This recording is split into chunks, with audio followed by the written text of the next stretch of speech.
की तस्वीरें आप यहां पर देख लीजिए, क्योंकि प्रधानमंत्री काशी विश्वनाथ मंदिर पहुंचे हैं। वो तस्वीरें इस वक्त आपकी स्क्रीन पर हम आपको दिखा रहे हैं। ये तस्वीरें आप देख रहे हैं प्रधानमंत्री की। काशी विश्वनाथ मंदिर में प्रधानमंत्री पहुंचे हैं। बाबा विश्वनाथ के दर पर पीएम मोदी पहुंचे हैं और वहां पर पूजा अर्चना करेंगे। प्रधानमंत्री नरेंद्र मोदी की शिव भक्ति की तस्वीरें इस वक्त आपकी स्क्रीन पर। बाबा विश्वनाथ के दर पर प्रधानमंत्री पहुंचे हैं। ढोल नगाड़ों के साथ प्रधानमंत्री का स्वागत वहां पर हो रहा है। काशीवासी पूरी तरह से उत्साहित हैं। हमारे सहयोगी रवि पांडे और उपेंद्र लगातार ग्राउंड जीरो पर हैं, जो प्रधानमंत्री के दौरे की हर जानकारी दर्शकों तक सबसे पहले पहुंचा रहे हैं।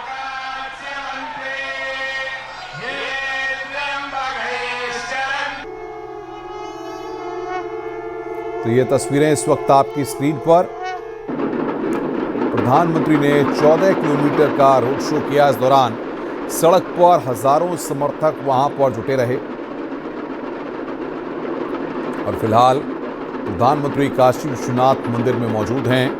वहां की तस्वीरें हम आपको दिखा रहे हैं। पीएम मोदी की काशी विश्वनाथ मंदिर में प्रधानमंत्री पहुंचे हैं और वहां पर अब से थोड़ी देर बाद प्रधानमंत्री पूजा अर्चना करेंगे। वो तस्वीरें भी हम आपको दिखाएंगे किस तरीके से प्रधानमंत्री काशी विश्वनाथ मंदिर में आज जो खास योग बन रहा है, उस खास योग में यहां पर प्रधानमंत्री पूजा अर्चना करेंगे। तो ये तस्वीरें काशी विश्वनाथ मंदिर से, ये तस्वीरें हम आपकी स्क्रीन पर आपको दिखा रहे हैं। काशी विश्वनाथ धाम में प्रधानमंत्री नरेंद्र मोदी पहुंचे हुए हैं।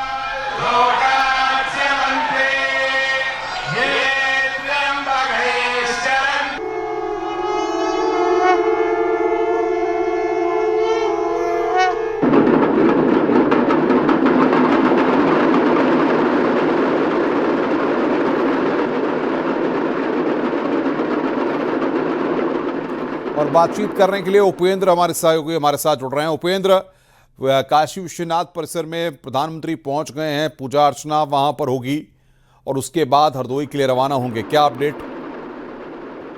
प्रधानमंत्री इस वक्त काशी विश्वनाथ मंदिर में अंदर हैं और वहां पर डमरू दल प्रधानमंत्री नरेंद्र मोदी का स्वागत कर रहा है। ये डमरू दल, जब भी प्रधानमंत्री काशी विश्वनाथ मंदिर आते हैं, ये डमरू दल हमेशा प्रधानमंत्री के अभिवादन में विश्वनाथ मंदिर में होता है। प्रधानमंत्री को भी इस डमरू दल के बीच में आनंद आता है। फिलहाल आप ये देखिए श्री काशी विश्वनाथ मंदिर की तस्वीरें हम अपने दर्शकों को दिखा रहे हैं, जहां पर प्रधानमंत्री नरेंद्र मोदी के लिए शंखनाद हो रहा है, डमरू नाद हो रहा है और इस डमरू की ध्वनि के बीच, शंखनाद के बीच में प्रधानमंत्री नरेंद्र मोदी अब अपने आराध्य श्री काशी विश्वनाथ के दरबार में पहुंच रहे हैं। फिलहाल प्रधानमंत्री काशी विश्वनाथ मंदिर में अंदर जाते हुए डमरू दल डमरू बजाता हुआ, शंखनाद करता हुआ और कुछ देर में प्रधानमंत्री नरेंद्र मोदी की काशी विश्वनाथ मंदिर में पूजा अर्चना करेंगे। फिलहाल अब आप ये देखिए प्रधानमंत्री अंदर आ चुके हैं और यहाँ पर आप ये देखिए चारों ओर जो मंदिर में पहुंचे हुए श्रद्धालु हैं, वो भी प्रधानमंत्री को देख रहे हैं, उनका अभिवादन प्रधानमंत्री स्वीकार कर रहे हैं। और फिलहाल आप ये तस्वीरें सीधे विश्वनाथ मंदिर से, जहां पर प्रधानमंत्री नरेंद्र मोदी अंदर मौजूद हैं।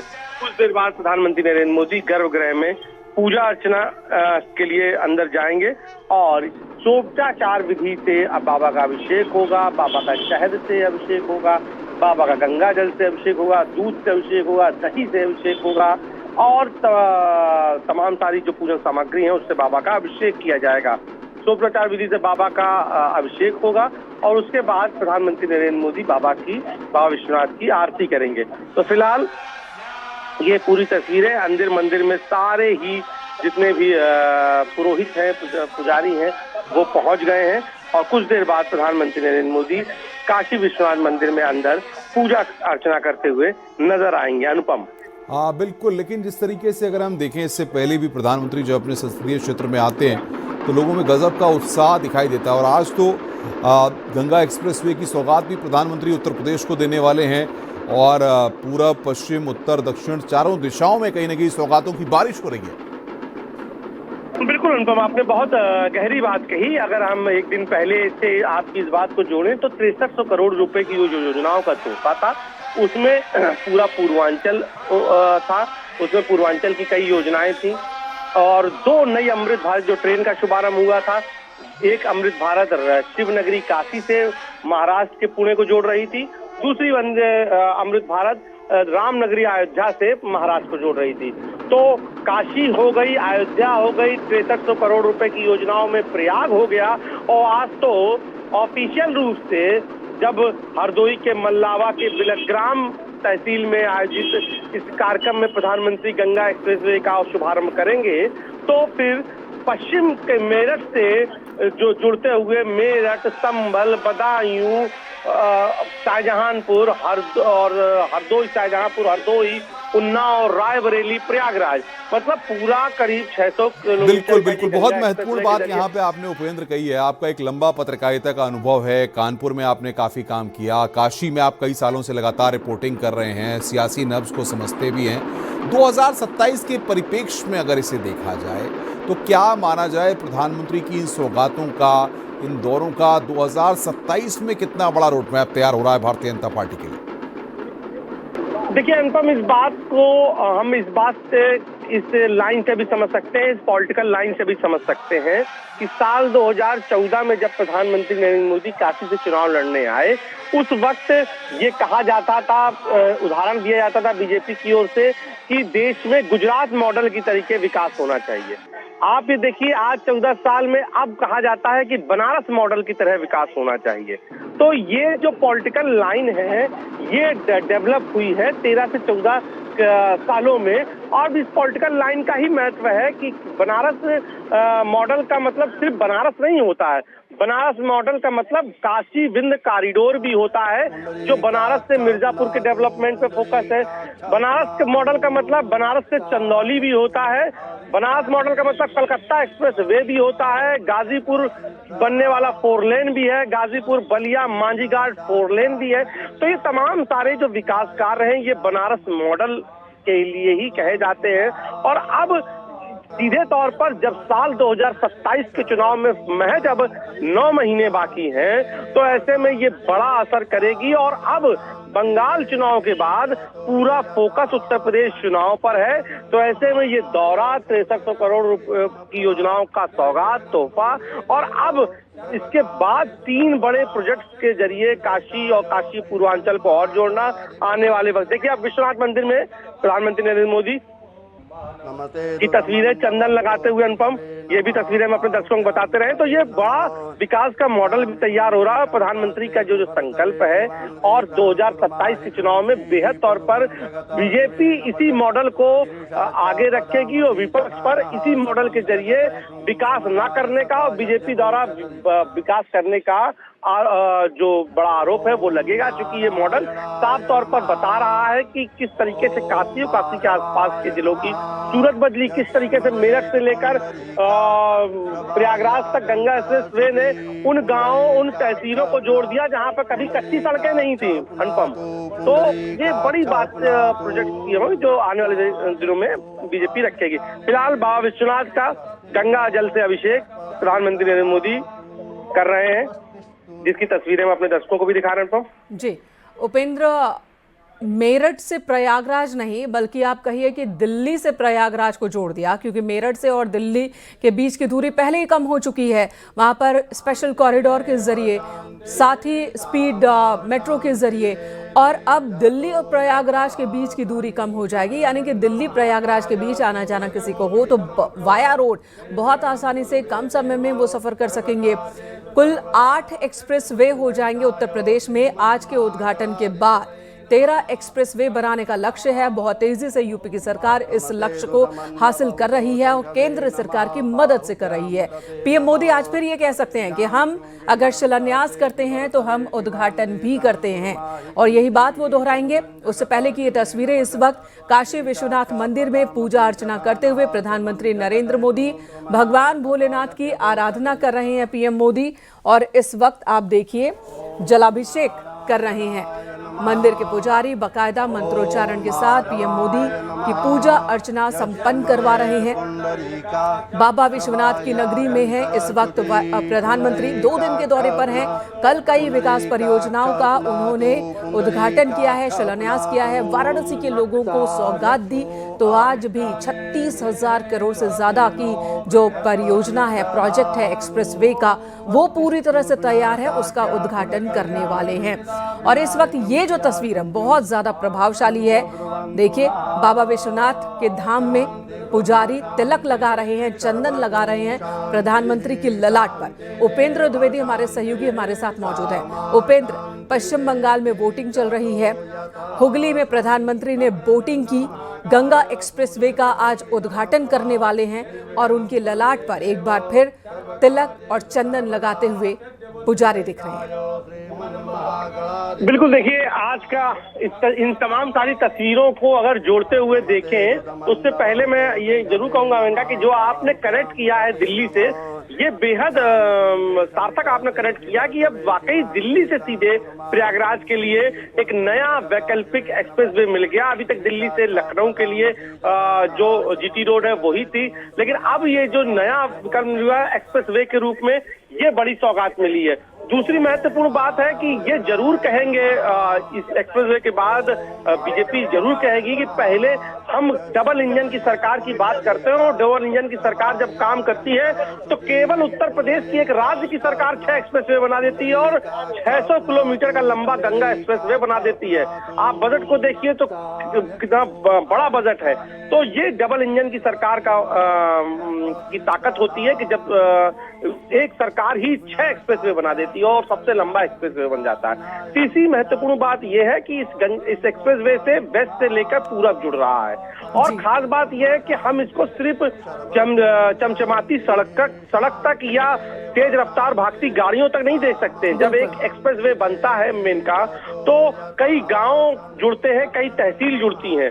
वो गांव जुड़ते हैं जिनकी किस्मत में हमेशा कच्चे रास्ते रहते हैं, वो तहसील जुड़ती है जिनमें हमेशा टूटी सड़कें रहती है, और वहां पर ये चमचमाता जब एक्सप्रेसवे बन जाता है तो उस गांव की किस्मत बदलती है, जमीनों के दाम बढ़ते हैं, रोजगार के अवसर मिलते हैं। अब रही बात प्रधानमंत्री नरेंद्र मोदी की आज की, और बिल्कुल उपेंद्र, 12 जिले हैं जहां से होकर ये एक्सप्रेसवे गुजर रहा है, जिसमें मेरठ, हापुड़, बुलंदशहर, ये वो जिले हैं जो कि पहले से ही रफ्तार के साथ है, लेकिन कई ऐसे जिले हैं जो कि रफ्तार से यानी कि चमचमाती सड़कों से दूर थे। अमरोहा, संभल, बदायूं, शाहजहांपुर, हरदोई, उन्नाव, रायबरेली, प्रतापगढ़, इनके वो गांव हैं जो कि मेन सड़क से दूर थे, वो गांव भी अब जुड़ जाएंगे और सीधे रफ्तार वाली सड़क से जुड़ रहे हैं।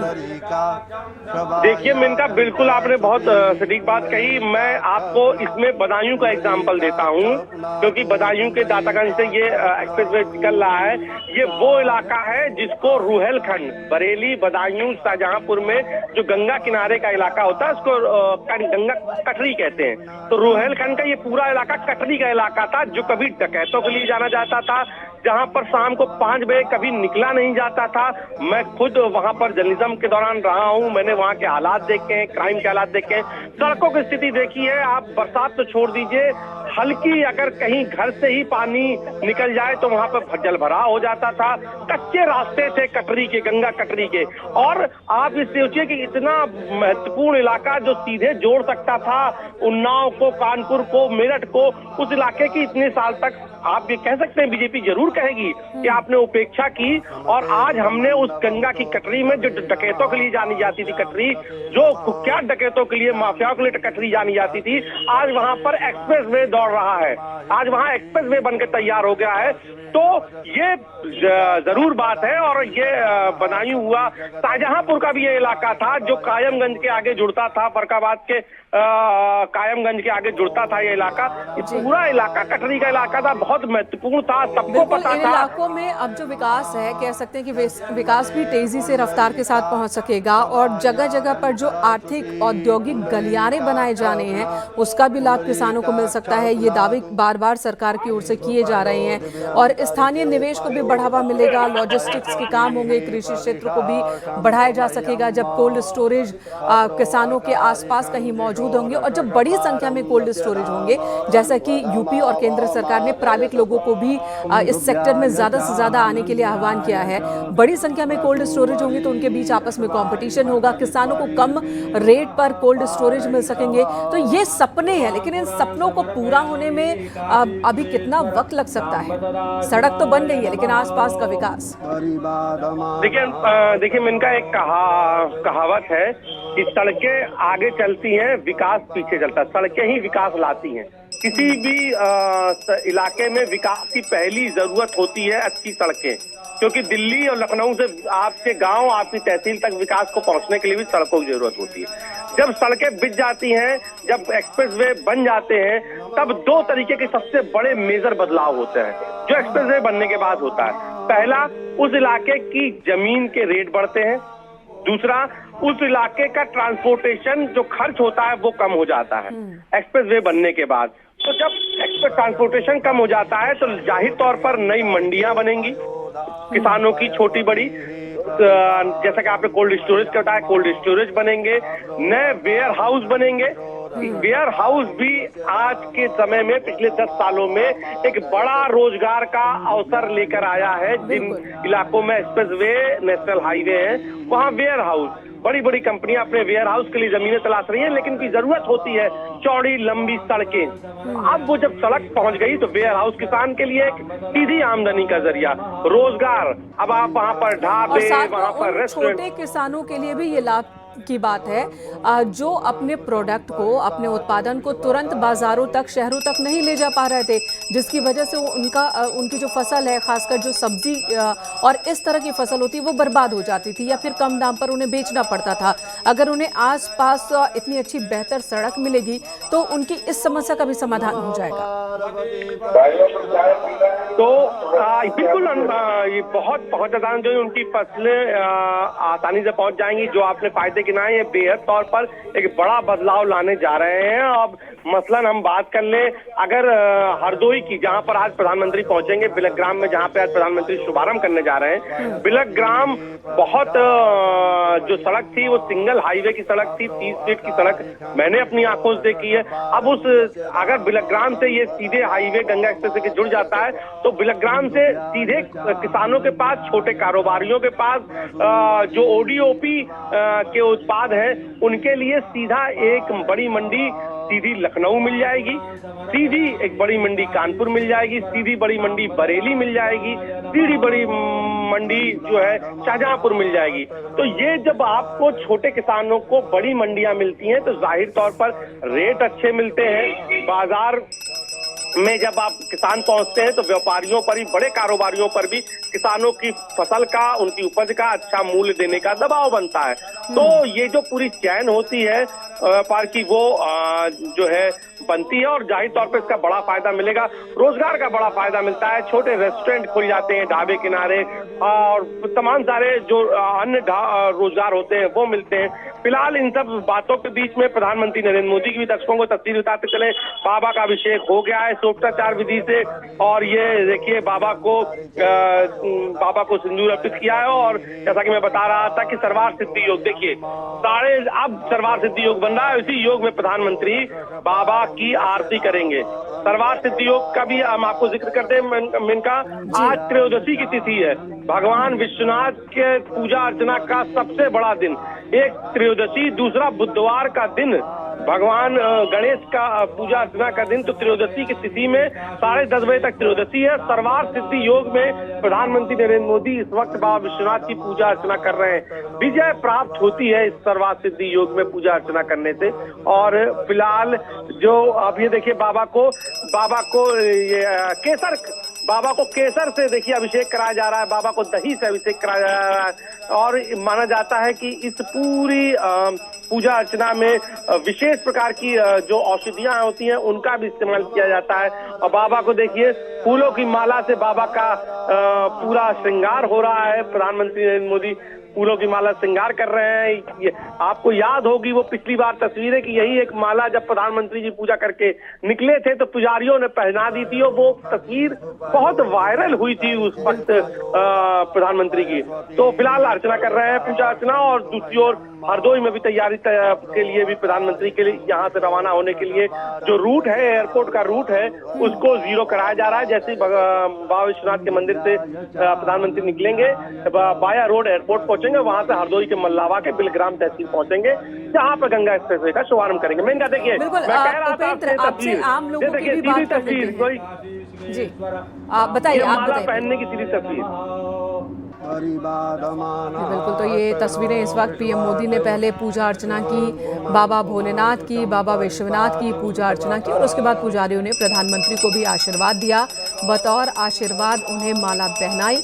इसी तरह की माला पहने प्रधानमंत्री इससे पहले भी दिखे थे जब वो पूजा अर्चना करने निकले थे, और वो तस्वीर खूब वायरल हुई थी। एक बार फिर पीएम मोदी वाराणसी में बाबा भोलेनाथ विश्वनाथ के दरबार में पूजा अर्चना कर रहे हैं, और यहाँ से वो हरदोई के लिए रवाना होंगे।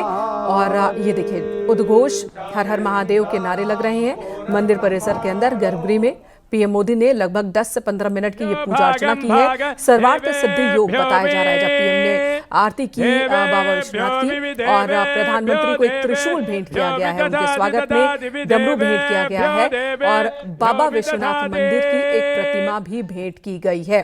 पीएम मोदी को एक हाथ में त्रिशूल, दूसरे हाथ में डमरू लिए आप देख रहे हैं। विश्वनाथ कॉरिडोर एक बहुत बड़ा उदाहरण है कि कैसे धर्म के साथ, धार्मिक विकास के साथ एक क्षेत्र का, एक शहर का, एक जिले का, प्रदेश का विकास किया जा सकता है। एक बहुत बड़ा ये एग्जाम्पल है। भोलेनाथ की नगरी, जो कि प्राचीन नगरी कही जाती है, यहाँ पर श्रद्धालुओं के आने का सिलसिला बहुत पुराना है। दूर दूर से सैलानी यहाँ पर आते हैं, न सिर्फ देश के कोने कोने से बल्कि विदेशों से भी। लेकिन उन्हीं श्रद्धालुओं की संख्या और ज्यादा बढ़ गई जब विश्वनाथ कॉरिडोर का निर्माण हुआ। इससे पहले पतली गलियां हुआ करती थी, संकरी गलियां हुआ करती थी, साफ सफाई का कोई खास ख्याल नहीं रखा जाता था।